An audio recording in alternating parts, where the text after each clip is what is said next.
Dieu, c'est celui qui a donné toute sa vie au Seigneur. Deuxièmement, c'est celui qui est converti. Le mari d'une seule femme, qui prend soin de sa propre maison. C'est celui qui est brisé et délivré.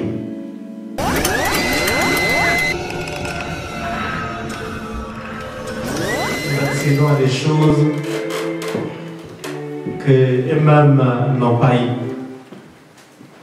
Même le diable dit, est-ce que ces enfants connaissent un peu la valeur de tout ce qu'ils ont appris?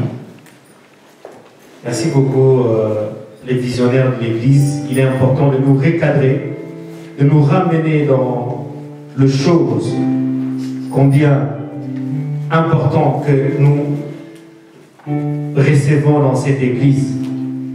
Vous savez, il y a des églises où vous allez comme ça, seulement les maquilles, on a maquillé. Les églises où vous allez seulement en train de danser. C'est bien, il faut danser pour le Seigneur. Mais je crois que nous avons une église qui est équilibrée. Nous adorons, nous louons, nous apprenons et nous suivons la voie du Saint-Esprit. C'est très important. Bien que le pasteur a clignoté quelques minutes, mais je vais essayer de les récupérer. Amen. Prions le Seigneur. Éternel notre Dieu, nous bénissons ton nom pour ces bons moments que tu nous offres cet après-midi. Nous voulons encore apprendre comment te servir, comment te faire plaisir. Seigneur, si tu nous as équipés et tu veux encore nous équiper, c'est pour que nous puissions te servir avec équité, avec sérieux, avec ferveur, avec dévouement, pour qu'il n'y ait pas des erreurs dans ce que nous faisons pour toi. Voilà pourquoi nous t'invoquons pendant ce moment, que ton esprit nous oriente, fixe nos esprits, que nos cœurs soient disposés à recevoir quelque chose de ta part. Cher Saint-Esprit de Dieu, tu sais très bien que sans toi, je ne parlerai pas bien, car ce n'est que par toi qu'un individu peut parler de la part de Dieu. Prends le micro et parle à ton peuple, pour l'honneur et la gloire de ton Saint-Nom. Au nom de Jésus-Christ, Amen. Amen. Béni soit l'Éternel pour ces beaux moments que nous allons partager aujourd'hui. Aujourd'hui, c'est vraiment un jour d'enseignement. Nous avons commencé cet enseignement depuis la veillée, depuis le début de ce mois. Et c'est le pasteur assistant adjoint qui a vraiment ouvert les hostilités. J'aime bien quand il enseigne. Je préfère quand il enseigne que quand il prêche. Quand il enseigne, je me sens vraiment bien fixé. Il a démarré avec cet enseignement en nous disant en nous montrant l'importance de servir Dieu. Pourquoi nous devons servir Dieu? Si nous avons été créés, sauvés, c'est pour servir Dieu. Dieu a investi beaucoup de choses en nous.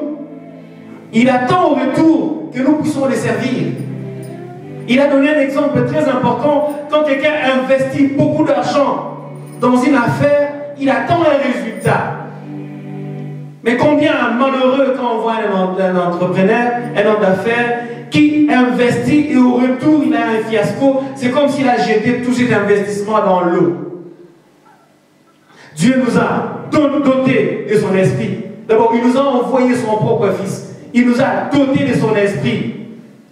Et il nous a équipés en nous donnant la matière qu'il faut. Et au retour, il attend pas des esquisses, pas de farfelus, pas de choses approximatives. Mais il veut avoir le travail de Dieu fait avec excellence.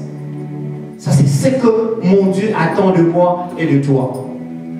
Et dimanche, il nous a montré quelle est l'attitude, comment nous devons servir Dieu. Il a dit qu'il faut servir Dieu avec dévouement, avec intégrité, avec sainteté. Pourquoi?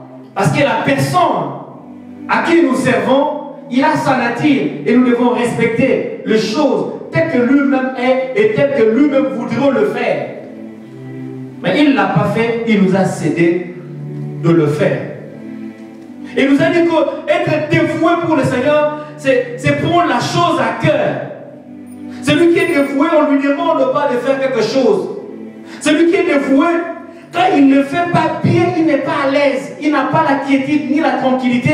Quand il ne fait pas le travail de Dieu, il est tellement dévoué pour Dieu. Au fait, mes bien-aimés, le problème ici, ce n'est pas servir tout court. Le service est fini quand il y a une satisfaction de la personne qu'on a rendu service et de soi-même quand on rend service. Amen. Même quand tu donnes à quelqu'un quelque chose, tu prépares, ton plaisir ne soit pas que non, mais que ton plaisir soit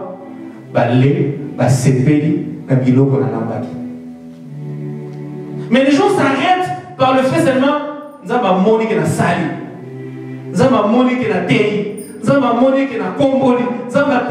servir. Mais les choses ne s'arrêtent pas par le fait de faire. Mais le travail est achevé quand il y a une satisfaction. Que Dieu se dise vraiment, moi, on m'a salué ça. Et les gens qui ont bénéficié de ces services pour se dire, waouh! En tout cas, on a été dans cette maison, on a été bien servi. Moi, déjà, quand je viens chez vous, tu me poses la question, est-ce qu'on lit? Je ne mange plus. Mais je serais très content quand je viens dans ta maison, tu t'es brûlé les doigts, tu as tout fait, tu as réuni tout ce qu'il fallait pour que quand tu mettras sur la table, tu attends le résultat. Et quand on te dit, maman, en tout cas, ton travail vient d'être achevé là, parce qu'il y a une satisfaction. Mais Dieu ne peut être content. C'est pourquoi la Bible dit, la fin d'une chose vaut mieux que son commencement. C'est bien de commencer, c'est bien d'avoir des titres.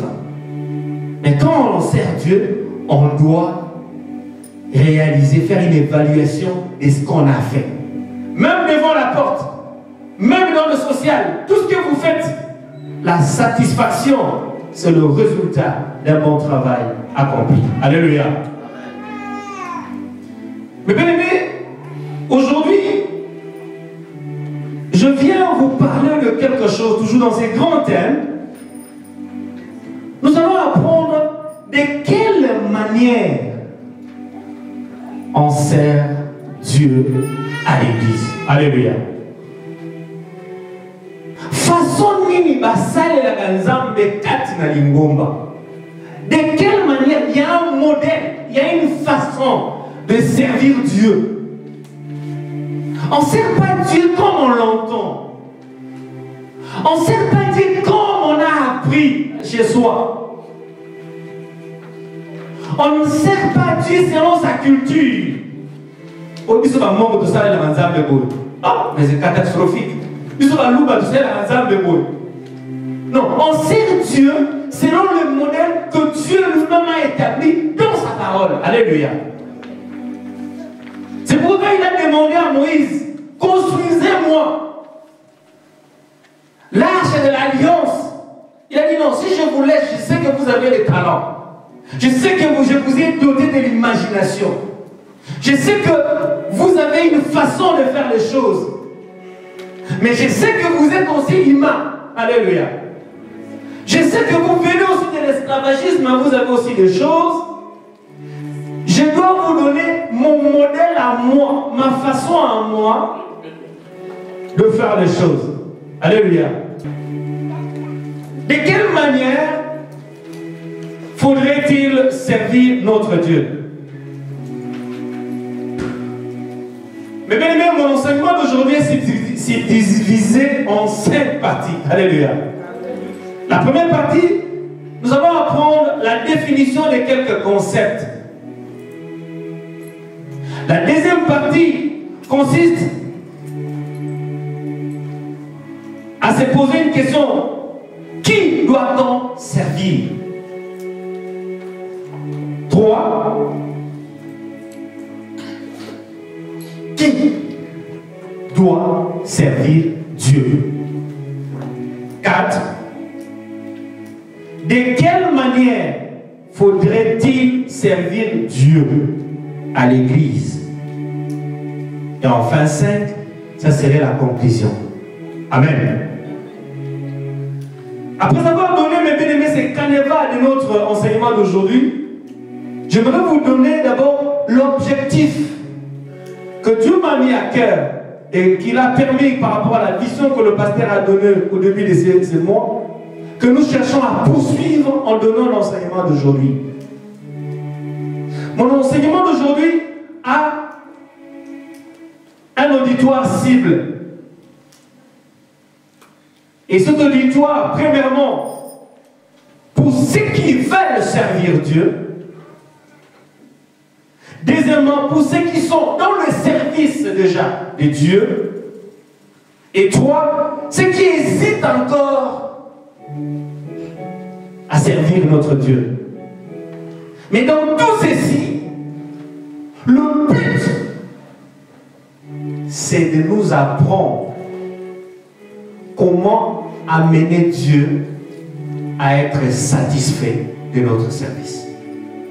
Alléluia. Nous allons parler de première partie, mes bien-aimés. C'est la définition de quelques concepts, des choses que nous allons dire ici. Le mot servir, c'est un verbe qui veut tout simplement dire s'acquitter envers quelqu'un, une communauté, une collectivité, de certaines obligations. C'est le fait de consacrer son activité à quelqu'un. C'est ça, servir. Et ce mot servir cache trois réalités. La première réalité, mes bien-aimés, c'est apporter à quelqu'un quelque chose. Apporter une aide. Apporter un appui. Et la deuxième vérité qui est cachée derrière ce mot, c'est être utile à quelqu'un. C'est favoriser ce que l'autre fait. Et la troisième réalité qui est cachée derrière ce mot, c'est accomplir les tâches pour quelqu'un en qualité de domestique. Le mot servir, on dit toujours, ça cache l'idée de domestique. Et j'aime bien ce mot. Nous sommes les domestiques de Jésus. Dites Amen. Un domestique, comme le pasteur Adolphe avait dit le dimanche, c'est comme un ouvrier. Il n'a pas à se poser des questions. Accidentellement, je viens à un théâtre où je vois un domestique qui vient se mêler dans les affaires de la famille. Il se mêle même dans les choses de son patron. Ça, c'est pas un domestique. Un domestique, il attend les instructions et il les applique. Amen. C'est comme on dit dans l'armée, on les gars là, exécuter et non rembourser la bouche. Alléluia. C'est les militaires avec l'air français. C'est-à-dire, un domestique, c'est celui qui réfléchit comment satisfaire son maître, comment satisfaire son chef. Et nous avons, à l'époque, quand on grandissait, un domestique, Papa Jean, papa, il s'appelait Papa Jean, entre guillemets. Ce papa-là, les parents pouvaient partir, aller en voyage, ils nous laissent entre les mains de ses papas, et ils sont sûrs que papa là prendra soin des enfants comme il faut, comme si eux-mêmes étaient là. Donc le rôle que Dieu doit faire, c'est le rôle du domestique, que Dieu reste à l'aise dans son trône de gloire, sachant que son œuvre est en train d'être prise en charge par quelqu'un qui est conscient et qui aime ses travail. C'est ça, servir. Alléluia. Deuxième définition, c'est le mot service. C'est l'ensemble des obligations que les citoyens ont envers l'État ou un service. C'est une fonction des domestiques, comme je viens de le dire, dans une maison privée. C'est ça, service. C'est ce qu'elles ont fait pour quelqu'un. C'est l'avantage qu'on donne à autrui. C'est ça le service. Par contre, le mot serviteur, ça c'est la troisième définition. Je crois qu'on va s'arrêter là dans les définitions. Un serviteur, c'est celui qui est au service d'un souverain. Alléluia. C'est celui qui est au service de l'État, d'une communauté. C'est celui qui est dévoué, qui donne son temps, sa capacité capacités, ses talents pour les autres. C'est ça un serviteur. Voilà pourquoi Christ a dit, c'est lui qui veut devenir grand parmi vous, soit votre serviteur. C'est-à-dire qui se mette dans une position de servir les autres, mais pas lui-même. C'est celui qui se dévoué pour autrui. C'est lui qui travaille pour les autres. Alléluia. Le deuxième point, je nous ai dit ici, qui est la personne à l'église que nous servons? Mais bien aimé, quand nous venons de définir le mot service, et c'est quoi servir? Qui est serviteur?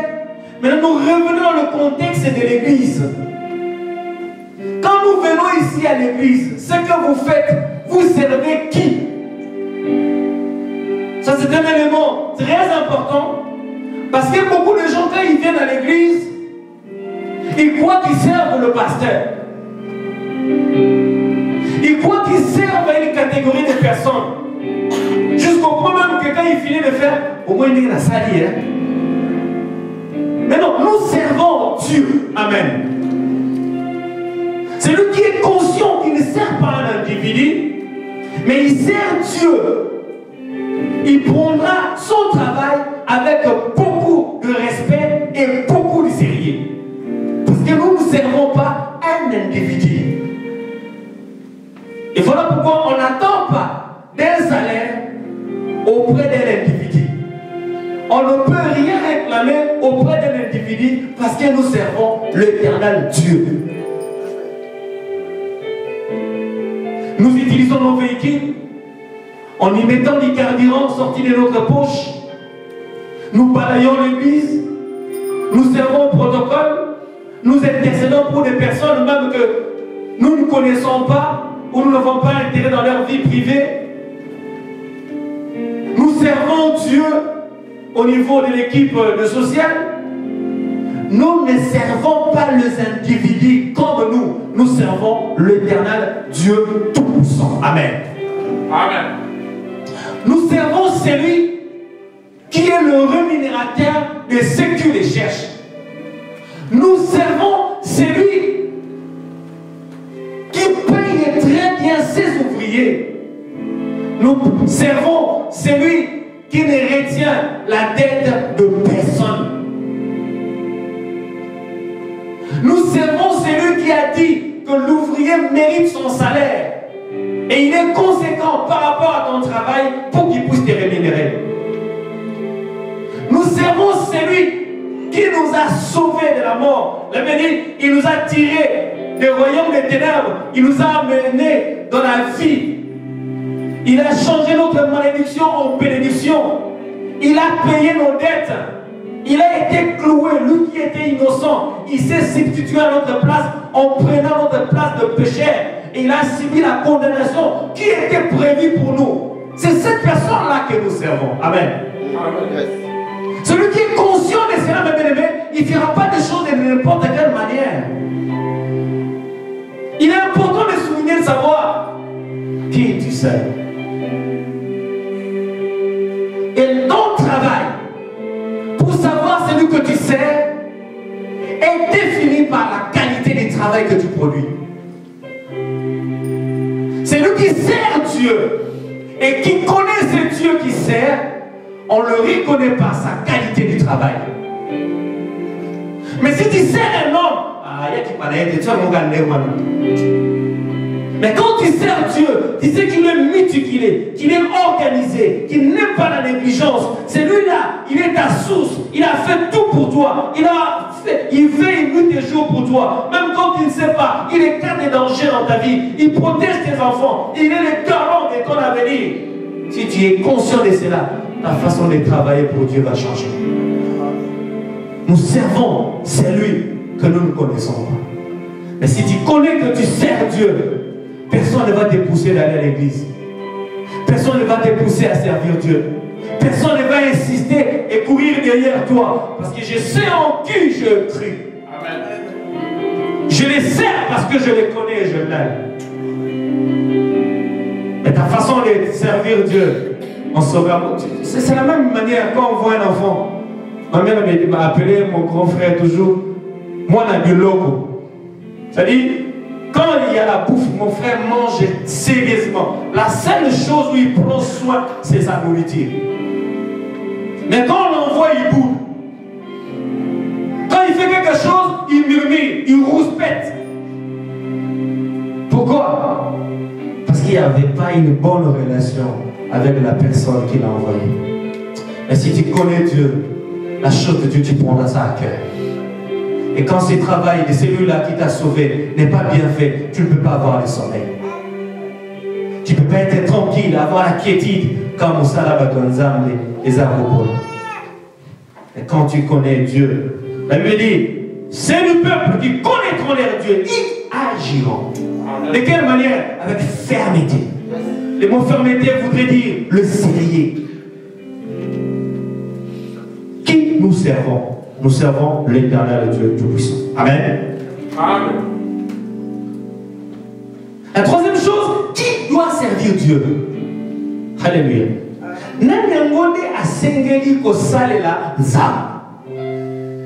Dans notre contexte ici, c'est celui qui est acquis pour la cause de Dieu. Est-ce que vous avez compris ça?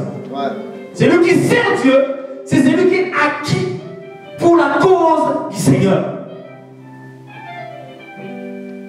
C'est-à-dire quelqu'un qui a accepté d'offrir sa vie à Dieu.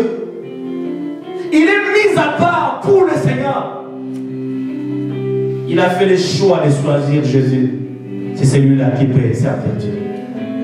Tu peux demander à un païen de servir Dieu, il ne comprend pas ce que ça veut dire. Parce qu'il n'a jamais rencontré, il n'a jamais goûté, il ne connaît pas le bonheur de vivre en Jésus. Mais celui qui a accepté Jésus, il marche avec lui, c'est celui que Dieu peut se bomber la poitrine en disant, voici mon serviteur. Dans Job 1:8, Dieu a aussi l'avantage à côté à diable a dit, Satan, d'où viens-tu? Non, je faisais un tour. As-tu vu mon serviteur Job? Waouh! C'est ça, ma copine est l'autre ou bien des fois quand on parle de toi, il a honte. Mais c'est lui qui sert Dieu. C'est celui qui a donné toute sa vie au Seigneur. Deuxièmement, c'est celui qui est converti. 1 Timothée 3, les versets 1 à 13, vous allez voir que c'est lui qui sert Dieu. Là, on parle des diacres ou des évêques. On dit, c'est celui qui est le mari d'une seule femme, qui prend soin de sa propre maison, qui prend soin de ses enfants. Mais si tu es à la maison, les enfants t'appellent, monsieur shérif, la police, mais tu viens ici nous sortir le sourire, ce sourire-là est jaune. Commence d'abord à prendre soin de ta maison. Amen. Amen. Celui qui prend bien soin de sa maison, il prendra soin aussi de l'œuvre de Dieu. Il t'amène. Troisièmement, c'est celui qui est brisé et délivré. On en parlera plus tard. Celui qui est brisé, c'est celui qui a fait tomber son ego, son orgueil. Ses épaulettes sont tombées. Il reconnaît son incapacité et la toute capacité de Dieu. Il reconnaît que je suis rien sans Dieu. Ma vie n'a aucun sens si ce n'est le Seigneur. C'est celui qui est brisé, c'est celui qui est mort. Il n'a plus d'orgueil. On peut parler du mal de lui. Il regarde, il dit à Tamtozalaka, maintenant à Koufana. Amen. C'est celui qui est brisé.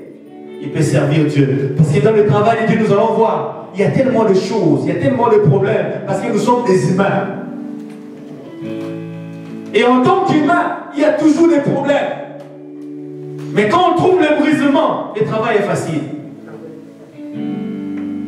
Mais celui qui n'a pas de brisement, il va sortir son ego. L'homme intérieur est encore éloquent, il parlera encore. Mais celui qui a fait mourir sa chair, il est brisé, il peut servir Dieu. Alléluia. Amen. Qui peut encore servir Dieu? C'est celui qui est délivré. Et la conséquence d'accepter Jésus-Christ, vous êtes sauvés. Et Dieu ne fait pas un travail à moitié. Il vous amène jusqu'à la délivrance. Les œuvres de la chair sont tombées. Tu es devenu une nouvelle créature.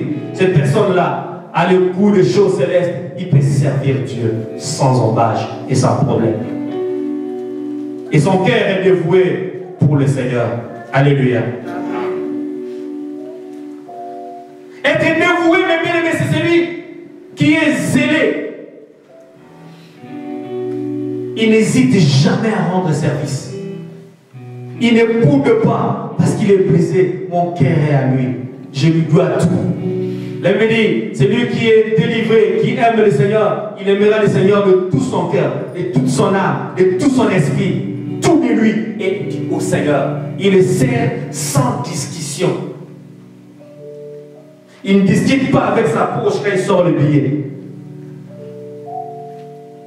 Quand on demande à ce qu'on peut servir et donner à Dieu, il n'hésite pas, il dit, je le connais, il est tout pour moi. Et le vrai amour consiste à donner et à servir. Tu le sers parce que tu l'aimes. Tu le sers parce que tu l'aimes. Sans amour, il est difficile de servir Dieu. Alléluia. Je vois encore cette maman, comment il change les couches de son enfant. Des fois, quand ça sort, ça passe dans les yeux. Je vis un documentaire chez un grand serviteur de Dieu nigérien à Edepo. Je vois une personne qui travaillait au niveau des protocoles. Il ramassait des petits boules des mamans quand les enfants ont fini à changer la couche. Ce papa là en train de ramasser ça. Et quelqu'un dit, est-ce que vous connaissez cet homme-là? C'est celui qui a la plus grande société de Nigeria. Ah, quelle humilité! Il est brisé. Protocole. Il n'est même pas prédicateur. Et quand on lui pose la question, il dit, je connais là où il m'a ramassé. Je connais d'où il m'a tiré. J'étais nulle part, j'étais personne. Et il m'a ramassé dans le néant. Je ne peux que le servir avec dévouement. Parce que je le connais. Des fois, quand vous arrivez à l'église, vous voyez quelqu'un en train de danser, de servir Dieu avec dévouement. Oui, il sera une ensemble. Vous ne savez pas où Dieu l'a tiré, mes bien-aimés. Mais celui qui connaît Dieu, vous n'avez pas besoin de le pousser, de le bousculer. Il faut connaître Dieu et de l'aimer. Et ce monsieur lui dit, mais tu es un grand serviteur de Dieu. Il dit, non, je ne suis pas un grand serviteur de Dieu. Je suis un simple serviteur, mais servant un grand Dieu. Et quand il sert un grand Dieu, il te donne l'autorité et le pouvoir sur tout le monde. Servir Dieu, c'est très bon, mes bien-aimés. Et bien aimés, le dévouement, c'est une preuve de l'attachement en Dieu. Le dévouement, c'est la qualité d'une vie, d'une personne qui a été touchée par le Seigneur. On peut crier du matin au soir, oh ça est l'ensemble, mais si les gens ne sont pas encore convertis, peine perdue. Il faut que les gens soient d'abord convertis. Une personne qui est convertie, il comprendra en qui il a cru et il se le servira avec dévouement et avec gaieté de cœur. Amen. Alléluia. Maintenant, mes bien-aimés, 4 amendements que je vais vous donner aujourd'hui. De quelle manière, maintenant que nous avons compris, nous avons accepté Jésus, nous l'aimons parce qu'il nous a tirés de la mort. Et nous venons à l'église pour le servir. Mais on le sert de quelle manière? Parce que si on laisse à chacun le loisir de servir Dieu comme on veut, il y aura la cacophonie, les désordres, et chacun va amener les rythmes de son village. Et ça va poser un problème. Mais il y a une façon, il y a une manière de servir l'éternel Dieu. Aujourd'hui, mes bien-aimés, je vous ai pris un échantillon. Nous allons étudier aujourd'hui l'échantillon d'une église dans la Bible où il y a les caractéristiques de cette église que nous allons copier pour voir de quelle manière nous devons servir Dieu. Et ces gens ont servi le Seigneur et il y a eu du succès. Le temps nous montrer de lire tout le passage, mais nous allons prendre deux versets, deux passages de l'Écriture. Actes chapitre 19, le verset 20 à 28. Et nous allons prendre Actes 13, le verset 1 jusqu'à 3.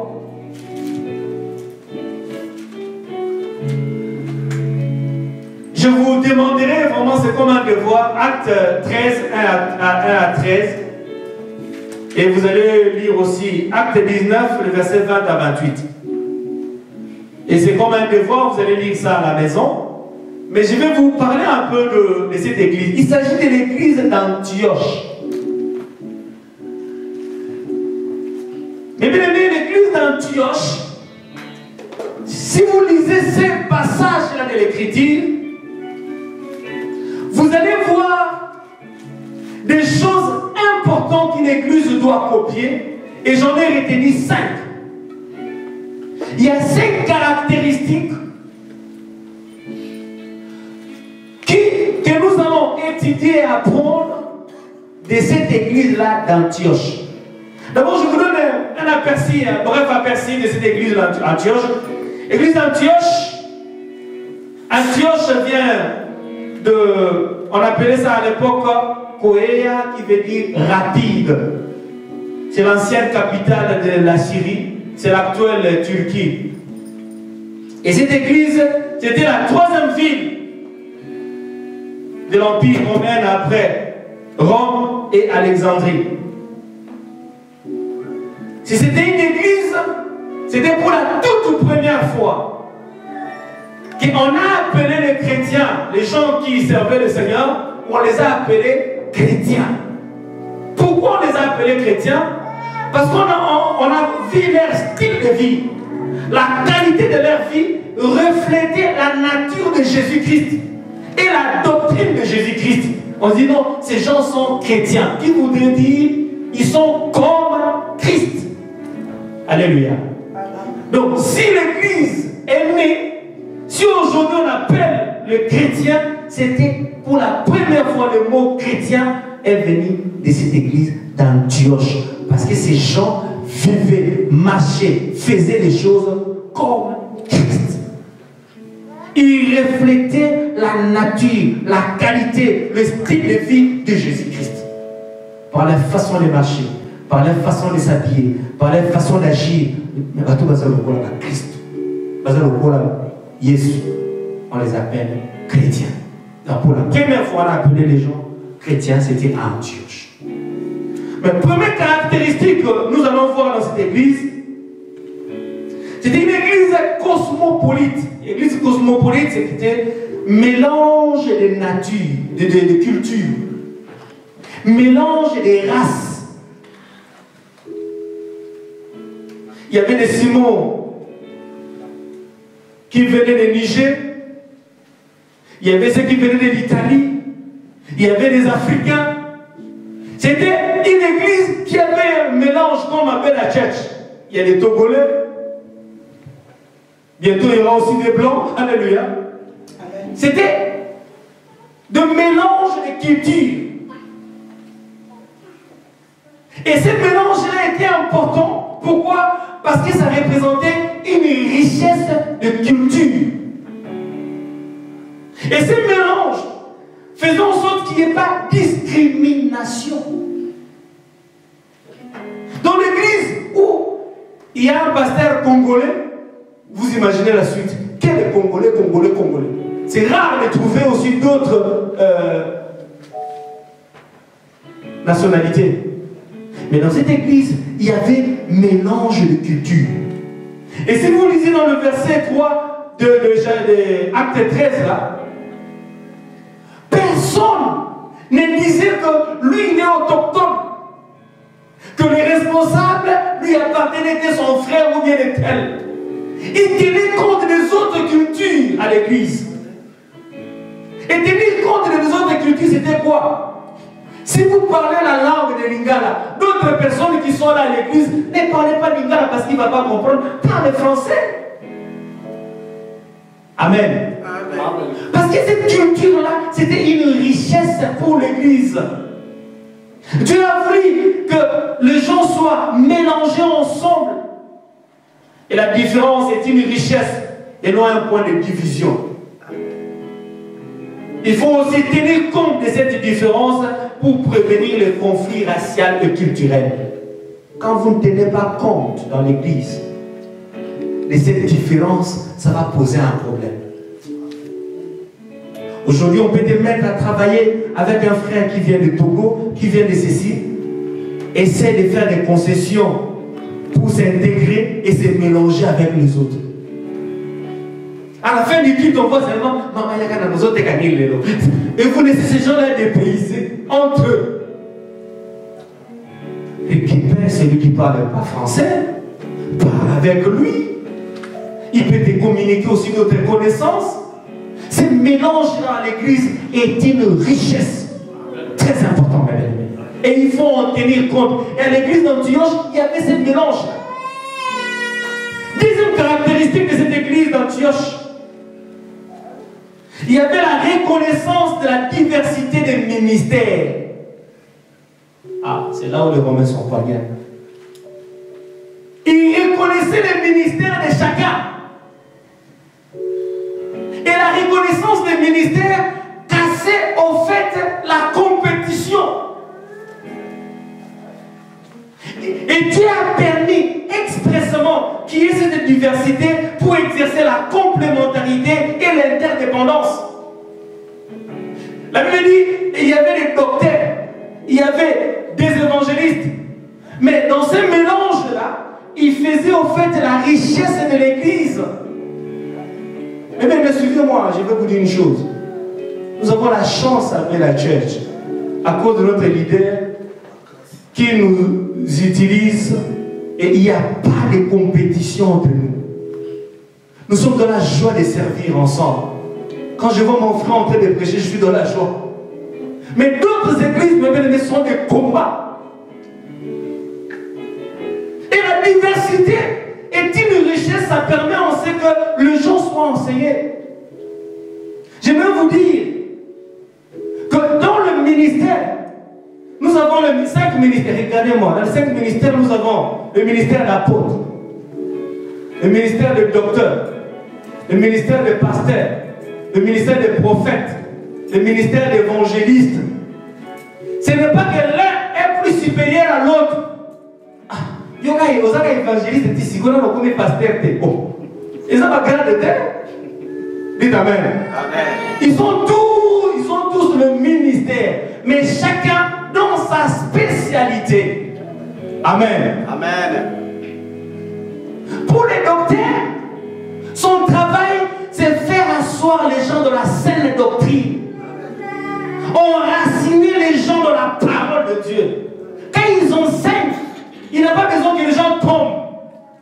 Physiquement, les gens ne sont pas tombés, mais dans le cœur, l'hérésie est tombée, les chaînes sont tombées, les gens sont rectifiés. Amen. Amen. Et il ne viendra pas dire, ah, parce que le ministère d'apôtre et d'évangéliste, c'est vrai que Dieu fait grâce, il les accompagne trop souvent par des surnaturels, parce qu'ils arrivent dans des terrains où ils demandent un challenge. Il faut démontrer la puissance de Dieu pour que les gens croient. Et ils sont dotés par ces éléments-là, justement, pour attirer les gens vers Dieu. Mais il ne faut pas dire que, bon, évangéliste a des cas qui lobby. Ah, Isaac, ils sont. Je voudrais aussi, Seigneur, que les gens tombent. Non. Dans d'autres églises, il y a des compétitions comme ça. Moi, j'ai vu quelqu'un comme Renard Bonquet. C'est un évangéliste. Et quand il est allé prêcher un jour, son pasteur lui a dit, tu es trop sorti, il faut revenir. Il a essayé un jour d'enseigner. Pendant qu'il commençait à enseigner, j'entends seulement il prend la parole. Oh, today the power of God will move it again. Oh, papa, il prend la beauté, il n'est pas à l'aise, il faut que les choses se passent. Alléluia. Amen. Mais il y a d'autres personnes. Il est apôtre. L'apôtre, des fois, Dieu l'équipe par les 5 ministères en lui. Parce qu'il peut arriver, par exemple, chez les Machois, il n'y a personne. Pas d'évangéliste, pas de pasteur. Il est appelé à implanter une église. Il doit avoir tous les ministères regorgeant en lui. Évangéliste, docteur et tout ça. Mais quand il forme les gens, il se retire, il va ailleurs. Mais des gens qui s'appellent apôtres, mais des fois, avant l'église n'est un mot. La mission de l'apôtre, c'est aller dans l'autre. Créer, implanter. Alléluia.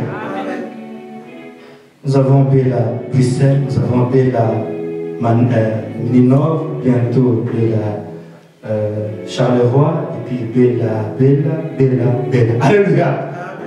Ça, c'est la mission que Dieu nous a donnée. Et dans cette diversité, ça casse la compétition, mes bien-aimés. Un prophète, quand il prêche, il a toujours tendance à donner les oracles de Dieu, sans transition, sans aménagement. Son problème, c'est quoi? Il donne la pensée de Dieu, les directives de Dieu. Mais l'apôtre, l'évangéliste, lui, il a tendance des fois à être, j'utiliserai quel mot? Il sabre, il frappe. Des fois, il va, pasteur, il frappe. Mais quand il finit, le pasteur c'est le berger. Alléluia. Amen. Il accueille tout le monde. Là où l'évangéliste a blessé, lui vient avec le mercurochrome. Il met un peu, il pense les plaies. C'est son travail. Il a le cœur de feu pour ça. Il est patient. Mais l'évangéliste n'est pas patient. Lui c'est marteau. Si vous prenez un évangéliste, vous le mettez à la tête de l'église, les gens vont mourir. Est-ce que vous comprenez ça? Évangéliste, vous le prenez à la tête, responsable, au lié. Lundi épée, dimanche épée, les gens auront l'épée. Mais un pasteur, c'est le berger. Alléluia.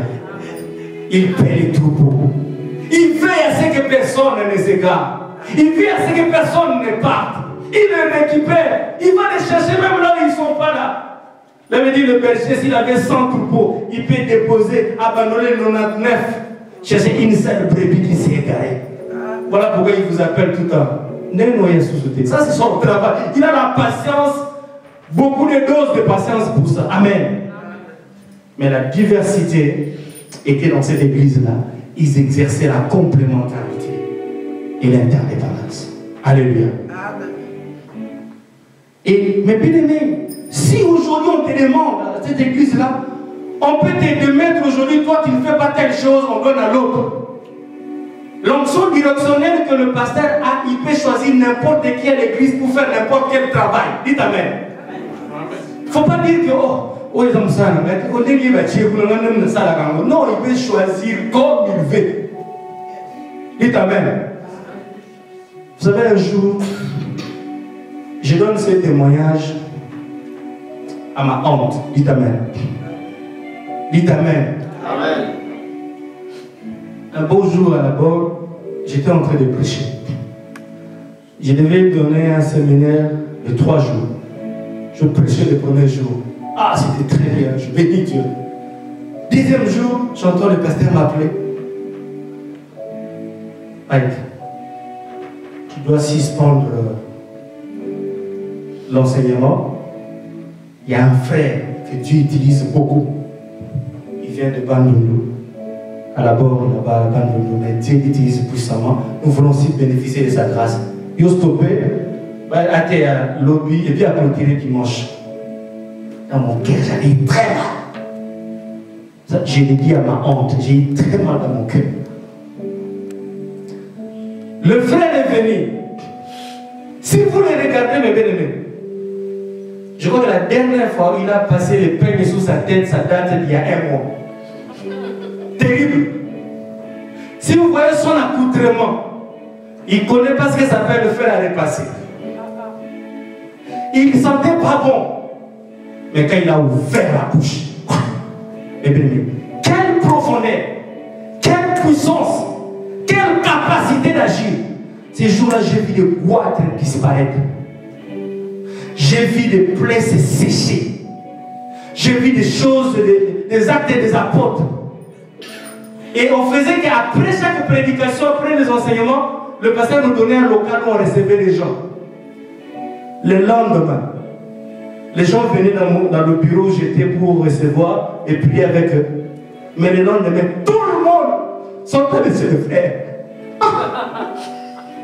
Je regarde, je reste au bureau, je dis, est-ce que je dis, je sors un peu juste pour que la ministre non, non, tout le monde est allé chez le frère. Et j'ai mal à mon cœur. Je suis rentré. Les gens ont fini l'entretien avec lui. Et à la fin, un frère venait me voir. Il dit, ah, papa Michael, toi, en tant que serviteur de Dieu, je pouvais bien dire que Dieu soit loué, n'est-ce pas? Frère, il faut que tu aies autour, il faut faire attention. Il faut discerner les esprits. Il commence à sortir des théories. Quand je suis rentré à la maison, j'ai eu très mal. L'apôtre Paul dit, moi j'ai sémé, Paul a arrosé, et Dieu a fait croître. Pourquoi? Pour que personne ne dise que c'est moi qui ai fait ça. Si l'évangile peut aussi prospérer par l'autre, où est le problème? La diversité, c'est important pour que nous puissions accroître. Mais sans maturité, mes bien-aimés, vous aurez des problèmes. Il y avait un frère, on lui a dit seulement, frère, Mikolo yo modéré mingi. Toi, c'est un mot, c'est loin. En tout cas, l'église, vous avez la complaisance. Est-ce qu'il y a une vraiment à Tabino? Et tout le travail qu'il a dans la chaise, c'est quoi? Première faute. Deuxième faute. C'est diabolique. Dites amen. Mais l'église d'Antioche, mes bien-aimés, il y avait la diversité. Mais ils travaillaient tous en commun. Ils travaillaient tous en commun. Personne ne disait que non, c'est lui. Personne ne voulait s'attirer l'avantage ou le végétarien de son côté. Pourquoi? Parce que nous servons l'éternel Dieu. Que la gloire revienne à lui et à lui seul. Qu'est-ce qu'on gagne quand on passe devant? On n'est pas plus que celui qui est sur la chaise. On n'est pas moindre que celui qui est dans le secret en train d'intercéder. On n'est pas plus grand que celui qui joue de la guitare. Mais tout ceci, c'est pour conjuguer nos efforts, pour qu'il y ait harmonie, afin que Dieu tire gloire. L'objectif, c'est celui-là, mes bien-aimés. Ne cherchons pas à épater les autres. Et mes bien-aimés, la chair ou les services de Dieu ne sont pas un endroit où on peut régler nos comptes. Si tu as un problème, appelle ton frère. Que tu as la présence d'une seule personne ou l'autre. Mais si tu as une parcelle d'influence ou d'autorité, n'utilise pas cela pour écraser les autres. La diversité, oui, mais dans l'amour, dans l'unité. Cette église, il y avait beaucoup de docteurs. Vous savez, moi je suis arrivé dans cette église. Si c'était notre église, on allait dire, oh, il y a un psycho là, vraiment pour moi, c'est quoi comme anime? Mais ces gens m'ont acquis avec mes faiblesses, avec mes limites, avec mes problèmes. Ils m'ont accueilli comme un frère. Il est de mon devoir de les rendre à la sincère. Mais d'autres églises, vraiment, les poissons, il faut aller les chercher dans le fleuve, mais pas dans l'aquarium. Hein? Les autres ont pris les poissons, mis dans l'aquarium, toi tu viens profiter. C'est quoi ces histoires? Ça c'est dans d'autres églises. Mais je bénis Dieu pour cette église. Nous avons l'unité, nous avons la sincérité dans le cœur. Et nous servons Dieu pour l'honneur et la gloire de son Seigneur. Mais bien aimé, troisième caractéristique, je pourrais peut-être m'arrêter là, on va continuer peut-être les dimanches. Elle était obéissante à la hiérarchie et à l'autorité établie. Très soumise. Les Saint-Esprit parle et dit, mettez-moi à part Paul et Barnabas. l'ordre est venu. Mais celui qui ne respecte pas l'autorité établie, il entre en conflit avec la personne qui l'a établie. Dites Amen. Et le pasteur a l'onction directionnelle, c'est Dieu. Il va rendre compte de nous tous là devant Dieu. Et quand il nous donne une instruction, mes bien-aimés, il peut le dire soit par sentiment, il peut le dire par n'importe quelle émotion. Mais pour ce qui est établi par Dieu, l'onction de Dieu est sur lui, il faut exécuter. Et refuser, ou respecter, ou chercher à discuter sur son instruction, c'est entrer en conflit avec la personne qui l'a établie. Et la Bible dit dans Romains 13, le verset 1 à 5, celui qui entre en conflit avec la personne que moi j'ai établie, ils attirent des malédictions. Le respect de l'autorité. Qu'il soit petit détail, qu'il soit grand détail, qu'il soit mince, qu'il soit grand, mais s'il est établi devant vous, respectez-le. Dites Amen. Amen. Et dans cette église d'Antioche, il y avait un respect d'autorité établi. Quatre caractéristiques. C'est là où c'est très important. Elle était une église charismatique, ouverte à l'action du Saint-Esprit. Et si vous lisez dans Actes 13, 1 à 3, ils étaient en train de prier, mes bien-aimés. Pouf, le Saint-Esprit a parlé. Mes bien-aimés, il ne faut jamais rater les cultes. Vous ne savez pas ce qui peut arriver dans un culte. Dans un culte, Dieu peut guérir. Dans un culte, Dieu peut répondre à tes questions. Dans un culte, Dieu... Il y a des gens qui sont devenus membres des églises sur Internet. Mais il se passe des choses dans un culte que vous ne pouvez pas imaginer. Mais l'église d'Antioche était ouverte à l'action du Saint-Esprit. Mais cette action du Saint-Esprit était faite dans l'ordre. Nous sommes une église qui accepte l'action du Saint-Esprit. Dites Amen. Nous croyons au don spirituel, voilà pourquoi nous parlons du Saint-Esprit et c'est différent dons. Mais ce sont des choses qui se font dans l'ordre et dans le respect. Pour cela, mes bien-aimés, il y a 4 principes dans l'exercice des dons spirituels que j'aimerais que nous puissions apprendre pendant que nous sommes en train de conclure. Premier principe, mes bien-aimés, les dons spirituels sont exercés par les humains sous l'impulsion et l'onction du Saint-Esprit. Ça veut dire quoi? Les dons spirituels sont exercés par les humains que nous sommes, mais sous l'impulsion et l'action de l'Esprit. Mais la personne qui reçoit le don, c'est un humain. Dites Amen. Et en tant qu'humain, l'homme est faillible. L'homme a ses erreurs, l'homme a ses défauts, l'homme a ses sentiments, l'homme a ses émotions. Mais il reçoit les dons. C'est une grâce de Dieu, on ne peut pas l'enlever. Voilà pourquoi l'apôtre dit, il faut joindre à votre foi le vertu, la science, la connaissance. Amen. C'est pour éviter les dérapages. Vertu, c'est quoi? C'est faire quelque chose suivant l'ordre de Dieu et la volonté de Dieu établie selon sa parole. Le don spirituel, c'est une bonne chose. Ça nous aide en fait à nous orienter, à nous éclairer, à nous faire comprendre les choses qui arrivent et les choses que nous devons comprendre.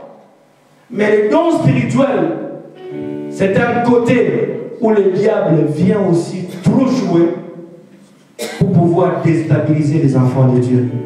Voilà pourquoi l'apôtre Paul dit, ne méprisez pas les prophéties par exemple et les dons spirituels.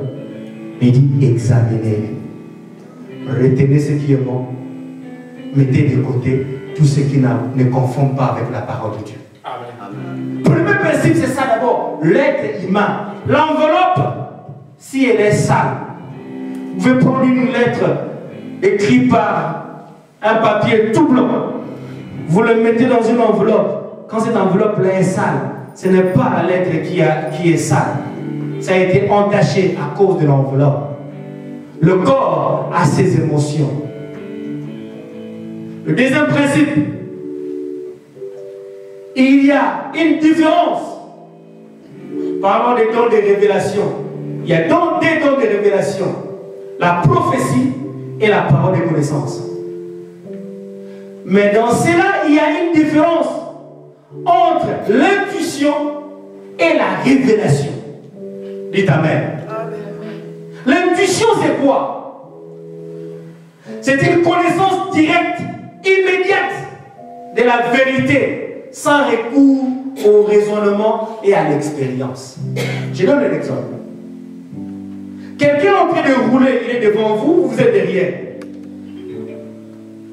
Il roule tellement vite, vous dites, cette personne, sa façon là de conduire, je ne serais pas étonné si j'apprends qu'il fait l'accident.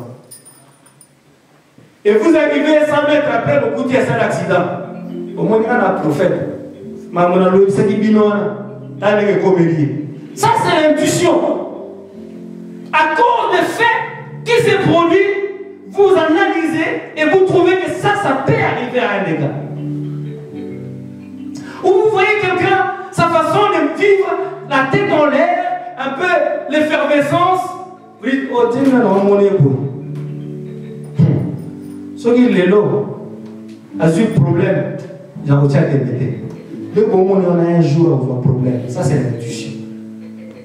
Ou quelque chose que vous connaissez de la personne. Et vous voyez, ça marche. Ne conforme pas avec ce qui est recommandé. Vous pouvez prédire par rapport à la sagesse et au raisonnement. Vous dites que ça peut lui arriver. Ça, c'est l'intuition. Deuxième chose, le rêve, c'est l'enregistrement des activités qu'un individu a produit, qui sont enregistrées dans son subconscient et qui se rebobinent pendant son sommeil. Ça, c'est le rêve. Mais Dieu peut aussi nous parler par des rêves et des songes.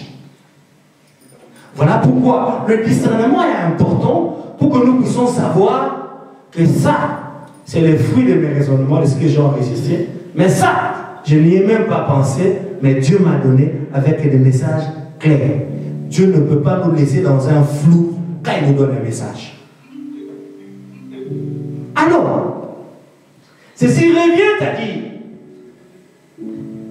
que le but, quand Dieu nous donne les dons de révélation, c'est pour l'édification de l'œuvre de Dieu, l'édification des enfants de Dieu, comme la Bible parle de prophétie. La prophétie n'a pas notre objectif, n'a pas une autre mission à part celle d'édifier l'église de Dieu. Dites Amen. L'édification, c'est quoi? C'est quand Dieu parle, il rassure les gens qui le cherchent. Il vous garantit de sa présence. Il vous affirme de l'exaucement de vos prières. Il vous fortifie dans le combat et l'adversité de la vie. Il vous oriente par rapport à ce que vous devez faire. La prophétie n'a le but que d'édifier, d'encourager les enfants de Dieu. Tandis que la parole de connaissance, alléluia, c'est une grâce que Dieu fait à quelqu'un pour l'aider à comprendre les choses présentes ou les choses à venir qui sont cachées à la personne concernée. D'où ces dons est toujours accompagné par ce qu'on appelle le don de sagesse. Amen. Mais même sans le don de sagesse, la parole de connaissance va faire des dégâts. La sagesse, c'est quoi? La sagesse, c'est la capacité de tenir compte de l'environnement, de la susceptibilité, de la sensibilité pour faut délivrer le message en tenant compte de 3 choses. Les quand, le où et les comment. Alléluia. Amen. Sans sagesse, il y a l'autre qui est. L'autre qui est, il faut le problème, il doit la sauter. Mais là, mon ami, vraiment, il faut que tu m'abonnes. Aujourd'hui, il y a ah, Jésus, il y a tellement de choses dans l'église. Ça peut être vrai, n'est-ce pas? Ça peut être réel.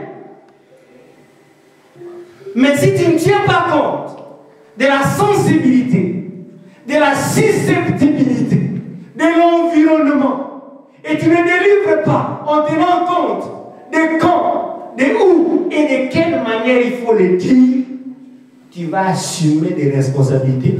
Dans l'église, or, la parole de connaissance, Dieu avait l'objectif d'aider, d'édifier les gens.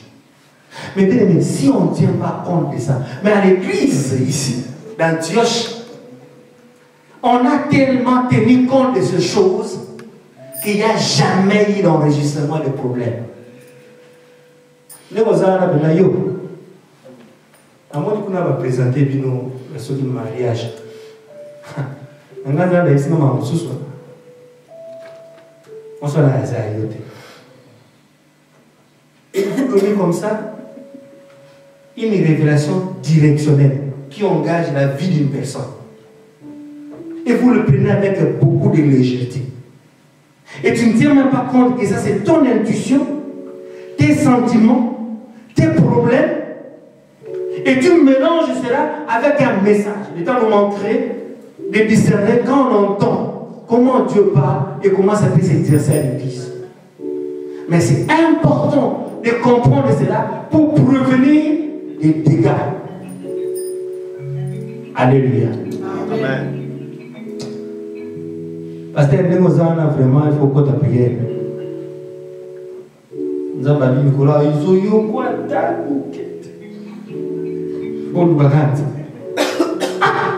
c'est Dieu qui m'a établi ici comme responsable. Mais bien aimé, quand tu le fais, il y a... C'est dommage qu'on soit terminé. Bon. Oui. Quand on délivre un message, mes bien-aimés, qui concerne l'église et la vie d'une personne,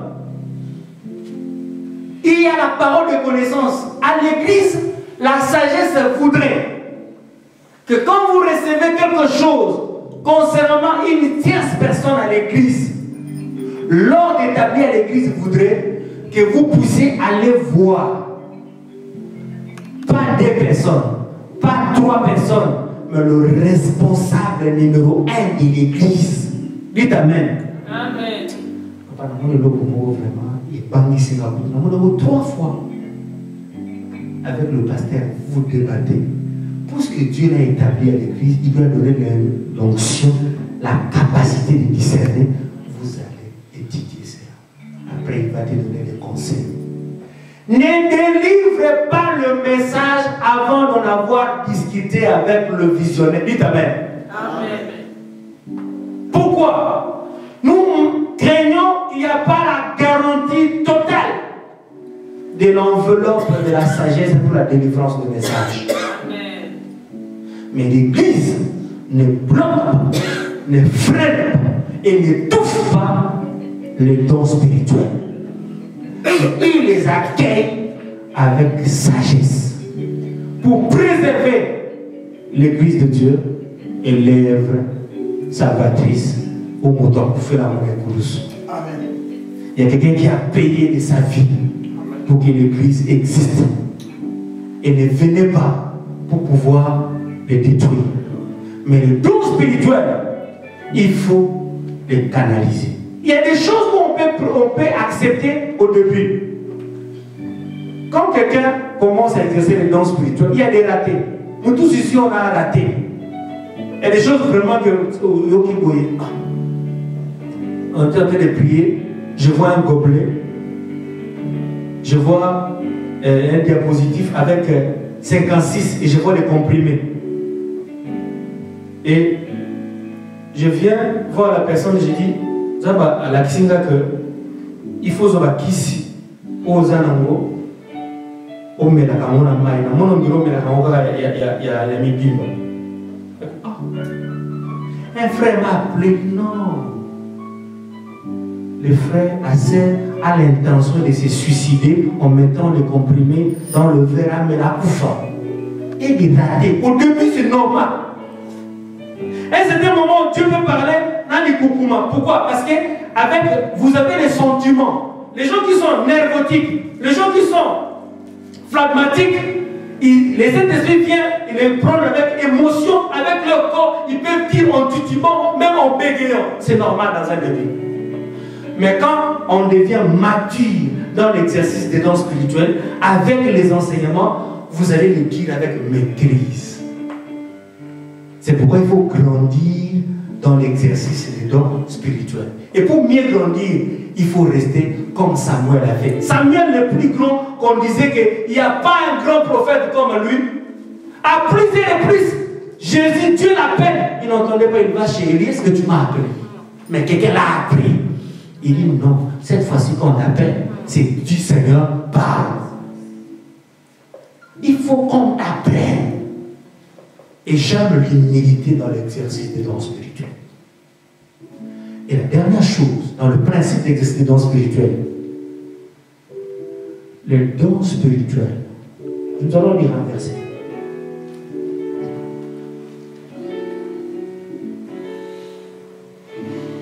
Nous allons lire Matthieu chapitre 5 et verset 9. Je lis pour nous au nom de Jésus. Matthieu 5, le verset 9.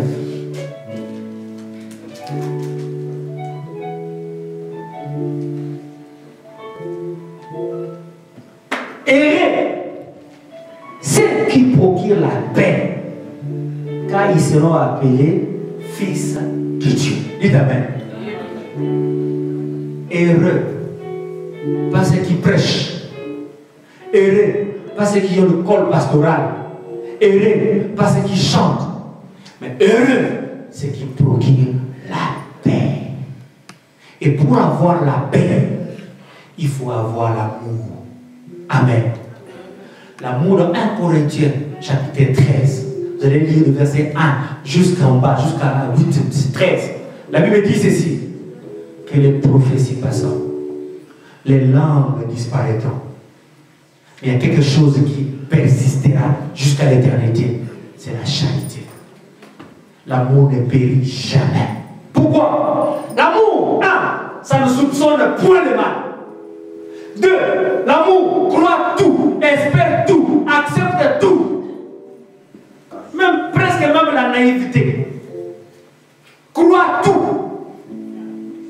L'amour ne soupçonne point le mal. L'amour là, évangile Nicolo, qui est de Bruxelles, sans savoir que les pauvres sont en train de faire des démarches administratives. Évangile a une révélation pour nous. Vous savez, si moi, je suis dans Bruxelles, voilà. Alguns sont de l'ensemble. L'amour ne soupçonne point le mal. Parce que je porte tellement mon frère et ma soeur dans mon cœur, je ne peux pas soupçonner des choses négatives sur lui. Amen. Et dans mon avis, sœur Sylvie, elle m'arrive à chaque jour la moto. Il faut savoir les camons Israël. Frère, dans ma logique, ainsi parle l'Éternel. Nézawana, Zamba et Bissingaï, il faut pas gagner. Ah! Na bangi na salut na zama kagai te les zawana zala fidèle na moi sinayo. Amen. Nous allons fidèles à moi sinayo. Pourquoi? Parce que l'amour ne soupçonne point le mal. Alléluia. Amen. Quand il y a toutes ces choses réunies, mes bien-aimés, nous pouvons travailler avec harmonie, avec paix, avec quiétude, avec assurance, avec confiance. Amen. Les uns vis-à-vis des autres. Et et l'ambiance du travail sera saine. Amen. Amen. C'est comme ça que la béni, il est bon, il est doux, il est agréable. Pourquoi? C'est quand le frère demeure ensemble. Yes. Pourquoi? C'est là où Dieu te verse sa bénédiction et la vie pour l'éternité. C'est pas qu'on est là, frère et soeur, mais les sourires jaunes. Sans raison, sans pourquoi, mais à cause des problèmes dans la tête, on se fait plus confiance. Et ça devient compliqué. C'est vrai qu'il y a aussi des prédateurs. C'est vrai qu'il y a aussi des gens qui viennent toujours pour mettre des troubles. Mais ne soyons pas ceux qui viennent briser les liens. 3 choses à éviter pour servir Dieu.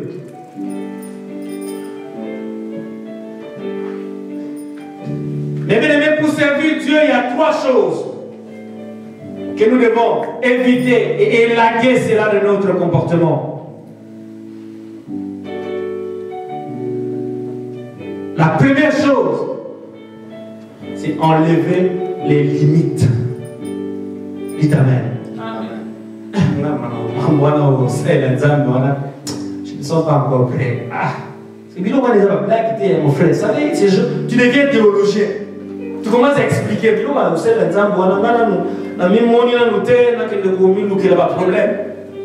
Non. Les limites, il faut enlever.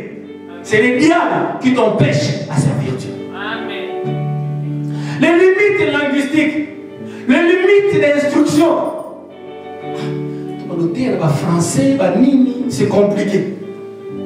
Même qui Congo, Dieu entend. Amen. Yes. Amen. Ça ne veut pas dire que les gens qui parlent français sont plus intelligents. Sinon, les Chinois ne trouveraient pas des savants là-bas. Les limites des sexes. Je suis une femme, papa. Il faut enlever les limites si tu veux servir Dieu. Il a dit, il appelle Gédéon, il dit, voyons héros. Vaillant. Mais Dieu voit notre devenir dans le présent. Yes. Dieu voit ton devenir, voilà pourquoi il t'appelle. Si Dieu t'appelle dans le service, parce qu'il sait ce que tu vaux, yes, et ce que tu deviendras. Yes. Amen. Ne te limite pas, ne te sous-estime pas. Il a dit à Jérémie, je t'ai interdit de dire que tu es un enfant. Ne dis pas que tu es un enfant. Tu peux servir et bouleverser le monde. Amen. Tu peux servir Dieu. Cherche quelque chose à faire, mais fais-le bien. Mais quand il y a des limites, tu t'hésites.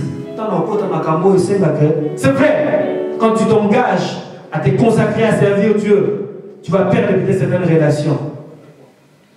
Mais tu vas gagner beaucoup. Yes. La vie, la paix, la protection. Tu deviens co-ouvrier avec Dieu, collaborateur de Jésus. Alléluia. Il y a des bénédictions qui sont attachées dans le service de Dieu. Deuxième chose à éviter, mes bien-aimés, ce sont les péchés liés à la langue.